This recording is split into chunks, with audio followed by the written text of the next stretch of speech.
Leader drama जितना बेहतरीन चल रहा था, इसकी 2 एपिसोड भी कम थी 1 हफ्ते में, लेकिन इन्होंने बहुत ज़ुल्म किया कि सिर्फ 1 एपिसोड कर दी पूरे हफ्ते में। मासूम ड्रामे की तरह इस ड्रामे को भी इन्होंने 6-7 महीने च्युइंगम की तरह घसीटना है।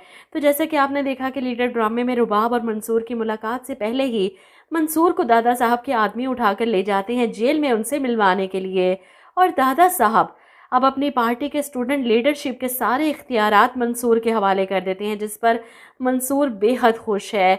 मंसूर तो दादा साहब को अपने सामने देखकर इन्हें गले लगाकर खुद को खुशकिस्मत समझ रहा है, लेकिन जिस दिन दादा साहब की असलियत मंसूर के सामने आएगी कि ये भी बाकी सियासतदानों की तरह करप्ट हैं, बस खुद को छुपा कर रखा था, इसे अफसोस होगा और उस दिन ये यूआईपी के झंडों को आग लगाएगा।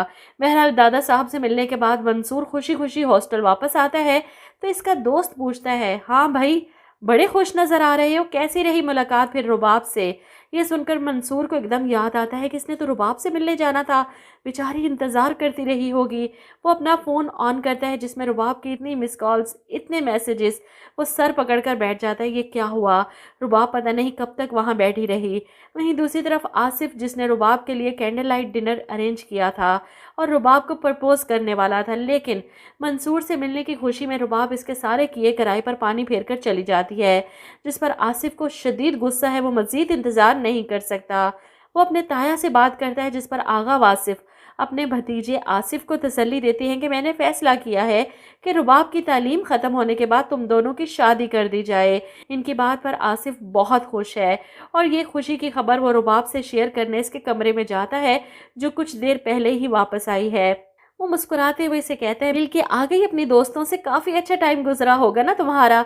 मुझे भी तुम्हें एक ज़रूरी बात बतानी है। रुबाब, जो काफ़ी परेशान थी, मंसूर के ना आने पर काफ़ी दुखी भी थी, इस वक्त आसिफ की कोई बात नहीं सुनना चाहती थी, और जब आसिफ शादी की बात करता है तो रुबाब को गुस्सा आ जाता है, मुझे नहीं करनी शादी।